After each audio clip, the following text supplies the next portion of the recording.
Tere tulemast doktor Aleksandre Mota juurde. Täna vastan mõnele küsimusele, mida paljud inimesed minult küsivad. Võib-olla on see ka sinu küsimus. Täna vastame esmalt Pedro küsimusele. Pedro ütleb nii. Juba mõnda aega on mul bursiit. Olen teinud umbes 3, 4 või isegi 34 põletikuvastast ravi, aga miski ei aita.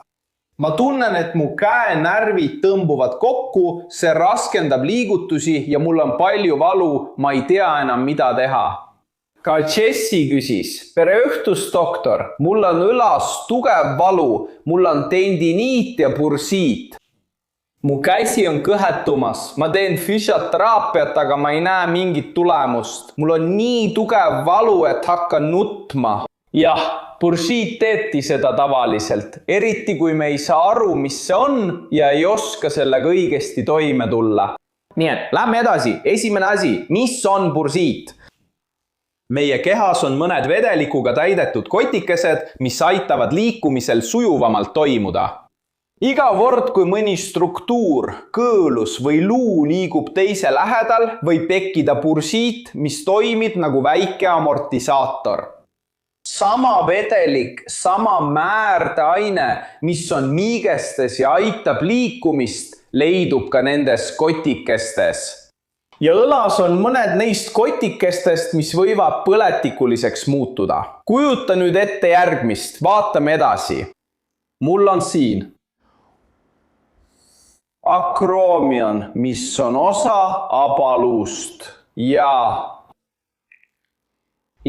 meil on, ma teen selle siin teist värvi, õlavarreluu, mis on käsivarreluu, eks.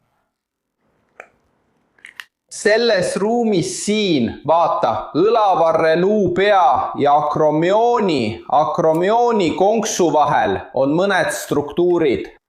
Supraspinaatuse kõõlus. Ja seal on ka limapaun, mis on see vedelikuga täidetud kotike, eks.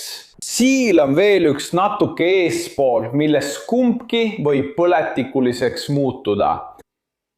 Kujuta ette, et iga kord, kui sa teed seda liigutust, surud sa natuke ja põhjustad hõõrdumist. Hõõrud seda limapauna.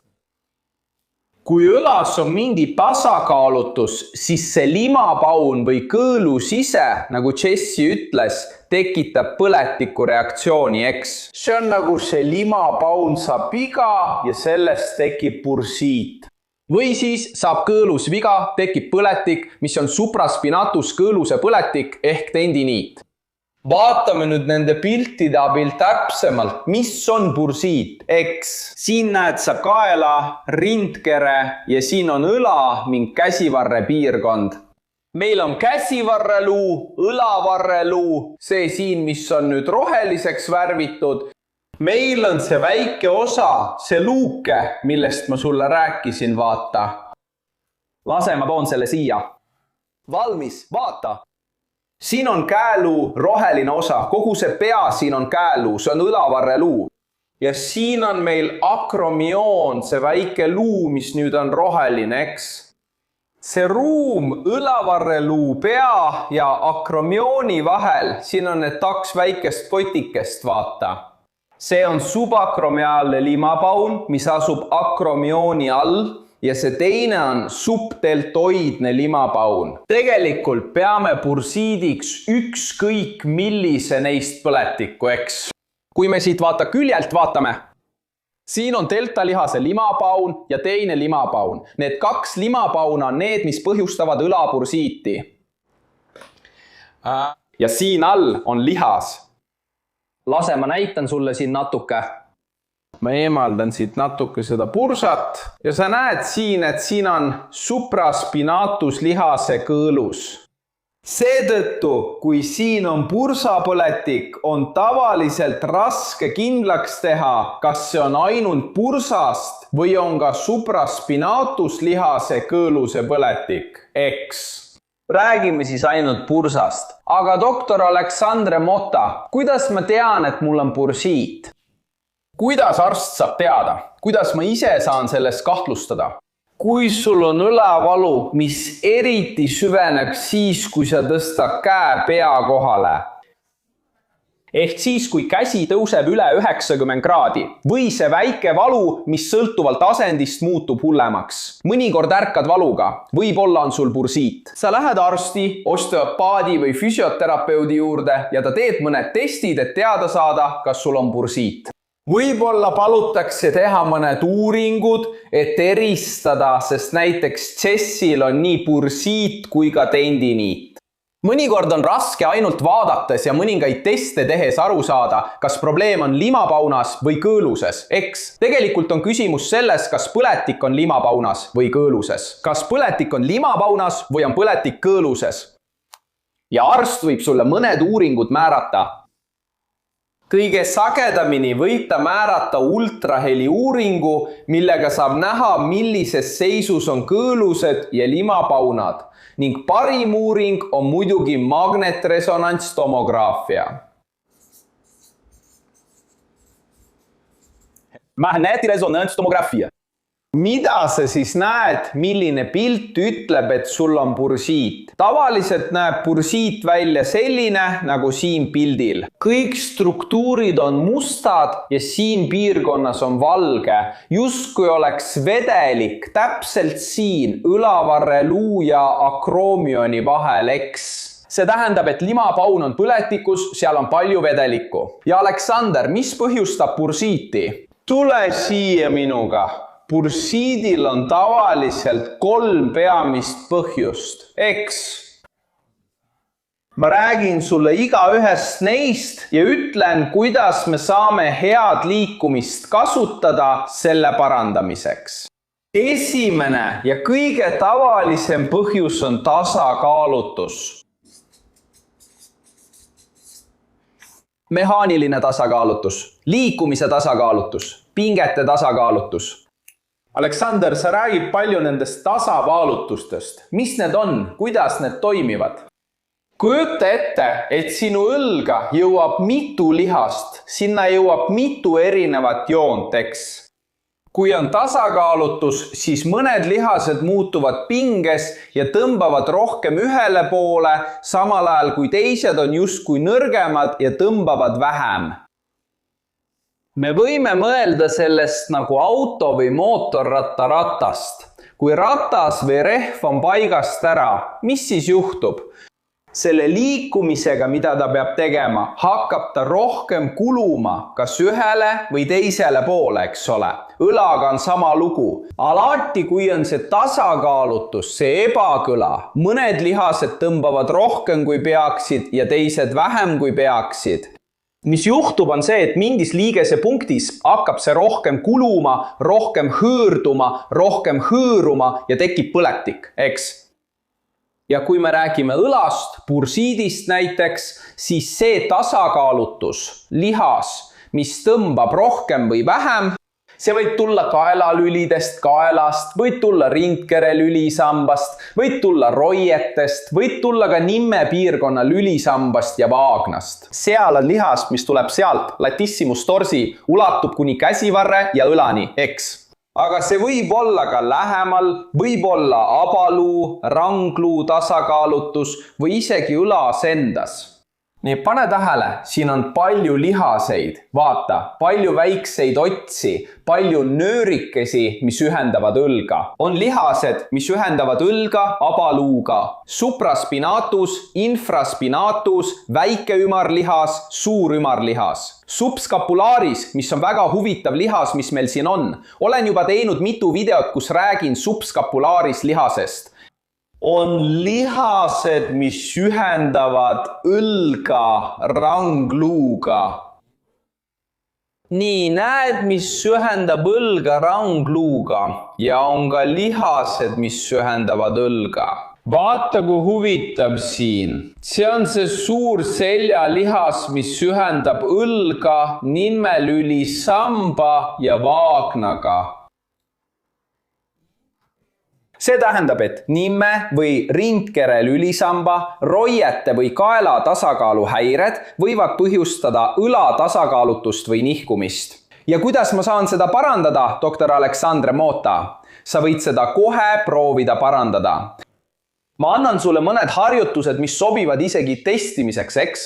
Esimese harjutusega parandame me abaluude ja rangluu liikumist.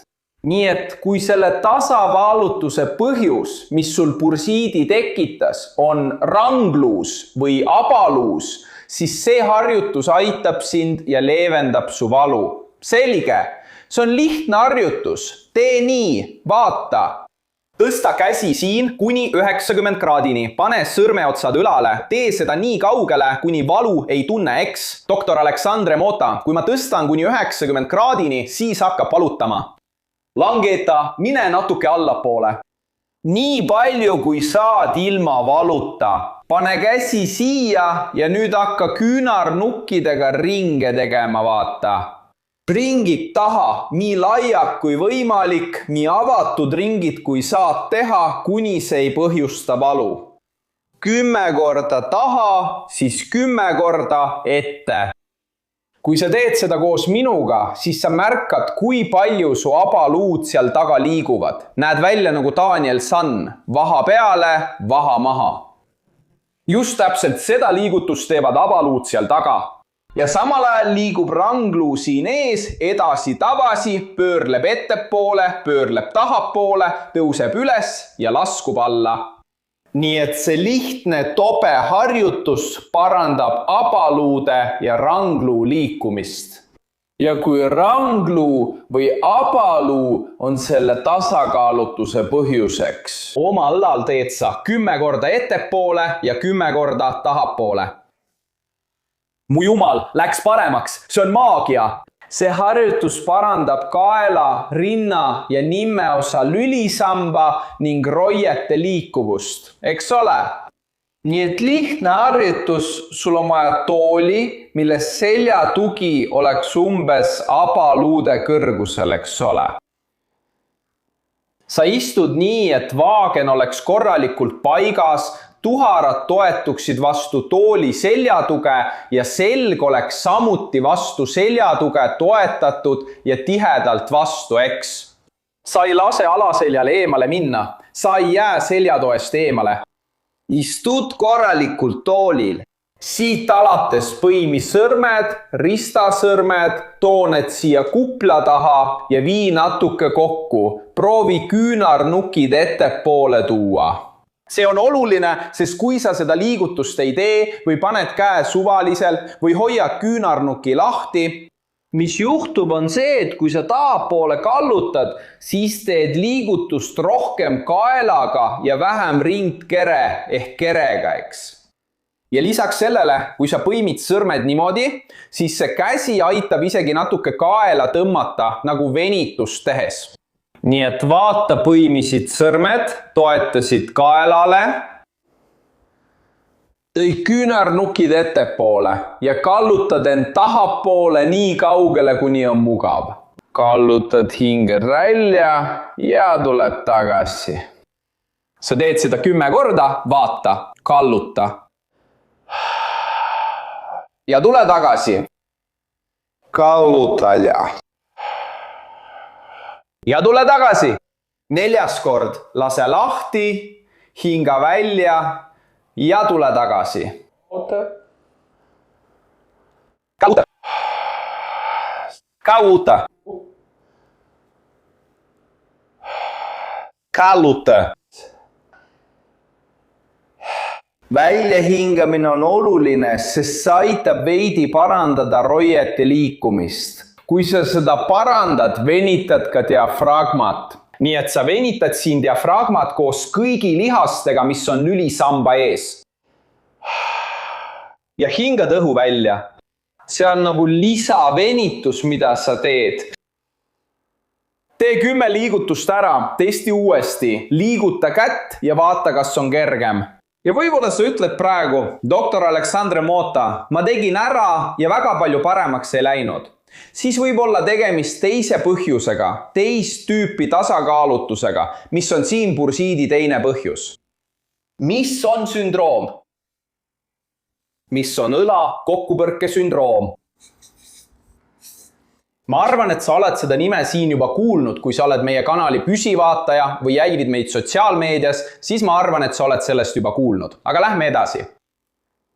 Iga kord, kui ma tõstan kätt, see õlavarre luu siin pöörleb ja libiseb alla. Mõtle koos minuga. Mul on siin, vaata, minu õlavarre luu. See on minu parem käsi, vaata, õlavarre luu. See liigestub siin abaluuga ja siin üleval on akroomion. Nii et selleks, et ma saaksin kätt tõsta, peab ta pöörlema ja alla libisema. Saad aru? Kui tal ei ole seda alla libisemise liikumist, siis ta lihtsalt tõuseb üles ja põrkab, surub kokku, vähendab seda ruumi, kust kõõlus läbi läheb ja seal on ka limapaun. Nii et just see ongi õlaliigese pitsumissündroom. Sul on õlas liikumine vähenenud ja iga kord, kui sa liigutad, põhjustad selle pitsumise. See ongi nii lihtne. Et seda parandada, et testida, kas sul on pitsumissündroom või kas on sinu bursiidi põhjus, pead tegema nii. Nii et selleks, et testida ja parandada seda õlapitsumissündroomi probleemi, vajad sa tooli. Hoia siit tooli istme küljest kinni ja eelistatavalt ära kasuta neid toole, millel on käetoed. Muidu võid oma kätt siit vigastada või kui võtad väljaspoolt kinni, siis võid siit haiget saada, eks? Tool ilma käetugedeta, ilma käetoeta. Hoia siit tooli istme küljest kinni, selg hästi sirge ja mugavalt. Sa lõõgastu, lõdresta õlad, lõdresta käsi. Ainus jõud, mida kasutad, on käes, et käsi ei nibiseks, eks. Hoia kinni, kalluta teisele poole ja tule tagasi. Sa teed seda liigutust 30 korda nii kaugele, kui see ei tee haiget. Aleksander siin nii, oi, see teeb haiget. Sa lähed liiga kaugele. Mine ainult nii kaugele, kui on mugav ja tule tagasi. 30 korda. Oluline siin on liigutus, see rütm, mille sa annad, eks? Kui sa hoiad õla lõdrestunult, siis teisele poole kallutades sa libised. Mäletad seda väikest liigutust, millest ma rääkisin, eks? Sa libistad õlavarre luud alla, sa paned nii-öelda õli õlaliigesesse ja avad ruumi akromiooni ja õlavarre luu vahel, eks? Seega, oluline on rütm. 1, 2, 3. Treis. Ja lõdvestus. Ja mitte jõud, mida sa kasutad, sa ei pea pingutama, et proovida kaugemale minna. 30 korda. Kui oled need 30 korda ära teinud, liiguta, vaata, kas su õlg on kergem. Kas sa saad oma õlga rohkem liigutada ilma valu tundmata? Ja ma olen kindel, et siiani on enamik inimesi juba kergendust tundnud. Ja oled juba hakanud märkama, et võib olla valu või mingi konkreetne põletik sinu kehas, võib olla põhjustatud hoopis mõnest teisest kehaosast, eks ole. Ja on ka vähemus, kes ütleb, doktor Aleksandre Mota, ma olen juba teinud abaluu ja rangluu harjutust. Doktor Aleksandre Mota, ma olen juba teinud tooliharjutust, selgroo sirutusharjutust. Ja ma olen juba teinud õla libistamisharjutust, et parandada õlaliigese pitsumissündroomi. Ja mul on ikka veel valu, ei ole veel väga head paranemist olnud. Nii et lähme edasi. Sa võid kuuluda nende väheste hulka, kellel on see, mida me nimetame konksjaks akroomioniks või akroomioni konksuks. On mõned inimesed, kellel on teistsugune akroomion. Selle asemel, et see oleks siin sirge, on tal siin allapoole suunatud tippeks. Ja siis kujuta ette, see allapoole suunatud tipp siin muudab lihtsamaks. See ei põhjusta, aga muudab lihtsamaks selle ruumi vähenemise ja limapauna või kõõluse hõõrdumise. Ehk siis, kellel on see anatoomiline erinevus, kellel on see natuke teissugune akroomium, neil tekib kergemini bursiit ja supraspinatuse kõõluse tendiniit. Ma ei ütle, et kellel on konksjas akroomium, kellel see on, peab õppima valuga elama. Me ei pea kunagi, me ei tohiks kunagi õppida valuga elama. Õige, me peame alati paremini aru saama. Või see probleem jutumärkides, mida me tunneme, mis põhjustab valu. või mõista paremini oma keha, et saaksime valu parandada, vältida või kõrvaldada. Aleksandre, mul on konks ja sakroomion. Ma olen juba teinud uuringuid, röntgeni, ultraheli ja magnetresonantsi ja see on juba välja tulnud. Arst on mulle juba öelnud. Mida ma saan teha? Kõik need harjutused, mida me täna siin õpetasime, võivad sind aidata. Sa pead olema eriti hoolikas, et sul oleks alati hea liikuvus. Klavikuli, abaluude, kaelalüli, rindkere lülisamba, rindkere, roiete, nimmeosa ja vaagna piirkonnas. Füüsiline aktiivsus ise, kui see on hästi juhendatud, on juba suurepärane tegur, mis aitab sul mitte tunda õlavalusid, isegi kui sul on konks ja sakroomion. On olemas lõputult erinevaid harjutusi ja viise, kuidas sa saad end parandada ning mis aitavad sinu puhul, sest iga keha on erinev, eks. Sa otsid osteopaati, kes hindab kogu sinu keha, saab aru, kuidas sinu keha toimib ja mõistab, mis täpselt kaasa aitab. Rohkem veel. Näiteks aabotsiidiga seotud juhtudel ta parandab ja täiustab seda liikumist ning viib su õlajoonele. Ja ta aitab hoida su õla tervena, eks. Ta võib sulle isegi mõne harjutuse anda, mida kodus teha. Kõik harjutused võivad sind aidata, aga sinu puhul on just see siin sulle kõige parem. Sa pead seda iga päev tegema, 3 korda päevas. Või tegema seda korra päevas või tegema seda enne kui. Ma ei tea, õpetaja enne tööle minekut, enne kui kirjutad tahvlile, sest sa teed seda pitsumist põhjustavat liigutust, eks.